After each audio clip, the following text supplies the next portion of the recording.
this is kind of the thing. I feel like people don't talk about it as much. This kind of goes to the feeling like shit where you build your company too. A lot of the biggest stories that Airbnbs, Facebook, it reads as if they did some type of like magical like target customer building and they knew it and they went into it. What mostly normally happens is they do stuff and then something works that's not exactly that same idea. And then it takes them a pretty good amount of time to really understand why people like their product. Like it's growing. You'd be surprised how many of these giant growing companies have no fucking clue, excuse my language, like Yeah. why it's growing or some type of like 70% understanding, because it's so complicated. Like you can see the numbers, but the numbers tend to not always do the full kind of reasoning unless you're in a very straightforward SaaS business. Like they tend to not always tell the whole story. And so what I'm getting at here is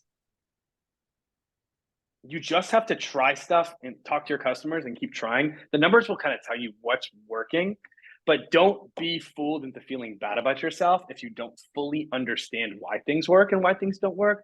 Most of the big stories are historical revisionisms where Mm. like way later they told the story as if, oh, we had this happen, A happened, then B happened, and then it was obviously C. It is almost never that. It's, they find C 2 years later when they're telling the story on stage.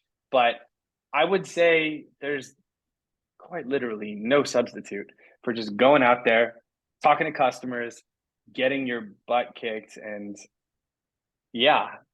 Also just trying, one of the things that kind of gets in people's ways, I think, is you have this idea how the world works and you stick to your own logic. And it's tough because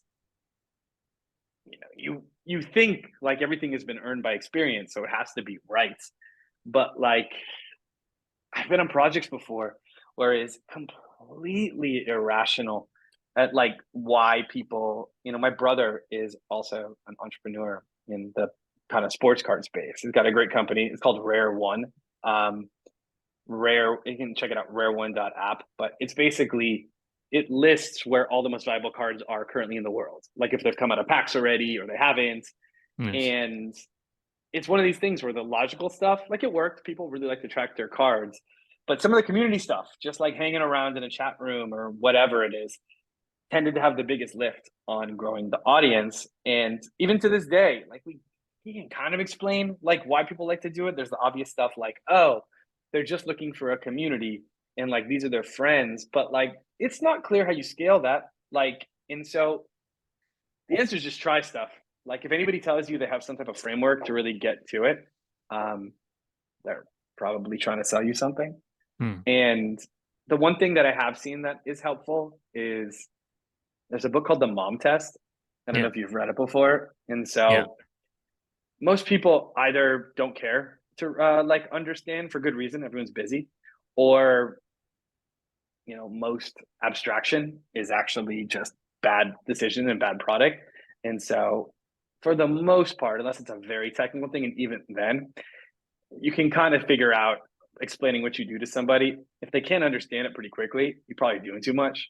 Um, and so, yeah, I've always tried to do that. Like this was really hard with Birthday App. Our big, amazing magic miracle is that we know all the birthdays that you don't know.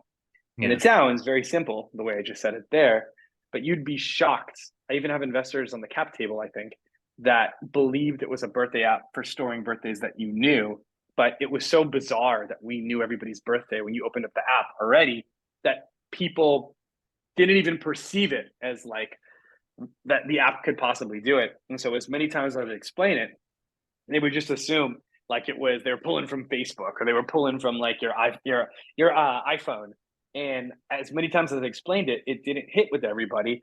And so just working on, I always say that like when you have a conversation with this investor or a friend or a customer, they're going to remember one bullet point, maybe two bullet points. And so figure out what is the sentence that you want them to walk away from. And bonus points, you can give them a sentence that's so exciting that they have to share it like it's a secret, but you're Mm. only going to get one sentence. So if you have to sit there and give them two or three things to remember, you're probably already screwed.